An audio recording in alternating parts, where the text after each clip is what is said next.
साथ ही नौकरी करने वालों को स्टैंडर्ड डिडक्शन के रूप में 75,000 रुपए की अतिरिक्त छूट मिलेगी। बचत खाते में मिनिमम बैलेंस रखना जरूरी है। अगर आप अपने खाते में मिनिमम बैलेंस नहीं रखते हैं तो आपको जुर्माना देना होगा। अलग अलग तरह के खातों, बैंकों और शाखाओं जैसे मेट्रो, शहरी, सेमी अर्बन या ग्रामीण के लिए मिनिमम बैलेंस की आवश्यकता अलग अलग होगी। शहरी क्षेत्रों में 5,000 रुपए और ग्रामीण क्षेत्रों में 2,000 रुपए न्यूनतम बैलेंस रखना आवश्यक होगा। आज से स्थायी जमा यानी एफडी, आवर्ती जमा आरडी और अन्य बचत योजनाओं के तहत गैर कर योजना ब्याज की सीमा बढ़ जाएगी। अगले वित्त वर्ष से वरिष्ठ नागरिकों को ब्याज से होने वाली 1 लाख रुपए तक की आय पर कोई कर नहीं लगेगा। यूपीआई ट्रांजैक्शन के नियमों में भी आज से बदलाव होने जा रहा है। जिन यूपीआई आईडी से निष्क्रिय मोबाइल नंबर जुड़े हैं उनसे उपभोक्ता भुगतान नहीं कर सकेंगे। भारतीय राष्ट्रीय भुगतान निगम के हालिया दिशा निर्देशों के अनुसार 1 अप्रैल से निष्क्रिय मोबाइल नंबरों को यूपीआई आईडी से हटा दिया जाएगा। केंद्रीय कर्मचारियों के लिए आज से नई पेंशन योजना यूनिफाइड पेंशन स्कीम लागू हो रही है। करीब 23 लाख कर्मचारियों को इससे सीधे तौर पर लाभ मिलेगा। नई योजना के तहत न्यूनतम 25 वर्ष की सेवा पर कर्मचारियों को अंतिम 12 महीनों के औसत मासिक वेतन का 50% के बराबर का पेंशन मिलेगा। आज से मकान मालिकों को किराए से होने वाली आय की सीमा बढ़ाकर 6 लाख रुपए हो जाएगी। इससे मकान मालिकों के पास नकदी की उपलब्धता बढ़ेगी और शहरी क्षेत्र में किराया बाजार को बढ़ावा मिलेगा। जीएसटी के नियमों में बड़ा बदलाव हो रहा है। आज से इनपुट सर्विस डिस्ट्रीब्यूटर सिस्टम लागू होने जा रहा है। इसका मकसद राज्यों के बीच टैक्स रेवेन्यू के सही डिस्ट्रीब्यूशन की गारंटी देना है। यह बदलाव जीएसटी सिस्टम को और ज्यादा स्ट्रीमलाइन करने की दिशा में एक बड़ा कदम है। धोखाधड़ी से बचने के लिए आरबीआई ने पॉजिटिव पे सिस्टम पीपीएस लागू किया है। पीपीएस के तहत अगर आप 50,000 रुपए से ज्यादा का चेक जारी करते हैं तो आपको बैंक को चेक के बारे में कुछ जानकारी इलेक्ट्रॉनिक रूप से देनी होगी। बैंक इस जानकारी को चेक के पेमेंट से पहले वेरीफाई करेगा। अगर कोई गड़बड़ी पाई जाती है तो कार्रवाई की जाएगी। इससे चेक से होने वाली धोखाधड़ी को रोकने में मदद मिलेगी।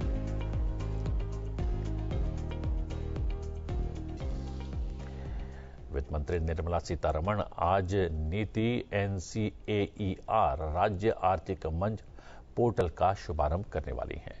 इस पोर्टल पर 2022 से 2023 तक के पिछले 3 दशकों राज्यों के सामाजिक, आर्थिक और राजकोषीय मापदंडों से जुड़े आंकड़े उपलब्ध होंगे। नीति आयोग की राष्ट्रीय अनुप्रयुक्त आर्थिक अनुसंधान परिषद यानी एनसीएईआर के सहयोग से विकसित ये पोर्टल राज्यों की 5 श्रेणियों जनसांख्यिकी, आर्थिक संरचना, राजकोषीय, स्वास्थ्य और शिक्षा से जुड़े डाटाबेस तक लोगों को सीधे पहुंच प्रदान करेगी। ये पोर्टल 28 भारतीय राज्यों के वृद्धि और राजकोषीय परिदृश्य की जानकारी भी उपलब्ध करवाएगा। ये आंकड़े जनसांख्यिकी, आर्थिक संरचना, सामाजिक, आर्थिक और राजकोषीय संकेतकों पर आधारित होगा। पोर्टल से वृद्धि, राजकोषीय, जनसांख्यिकी और सामाजिक आर्थिक रुझानों को समझने में सुविधा मिलेगी।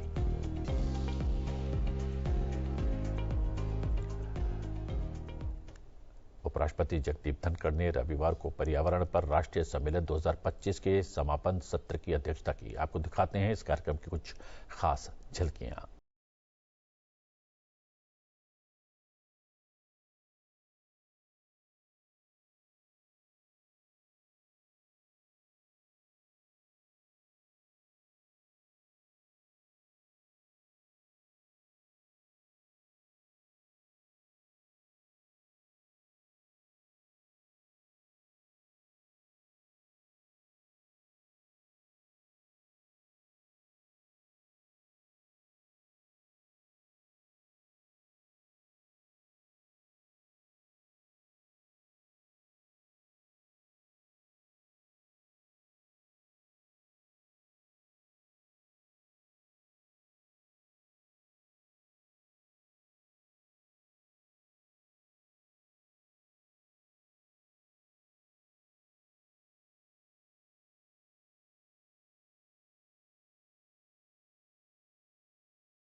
I look, Chairman Srivastava, to NGT, and for nurturing G for green and T for tomorrow. NGT for me is nurturing green for tomorrow. Friends, this is not just wordplay. It is vision of an institution that connects law, science and ethics to transform our relationship with nature. Let us draw from our Vedic roots, build cutting-edge tools and uphold climate justice with unwavering resolve. Developed nations must transcend political boundaries in environmental thinking, adopting models where planetary health becomes foundational to human prosperity and well-being. They cannot isolate themselves. Okay, we are doing fine. We have means, technological means to generate a healthy ecosystem. It can last for some years, but not forever. They will have to be enveloped into the various if they do not join the rest of the global community.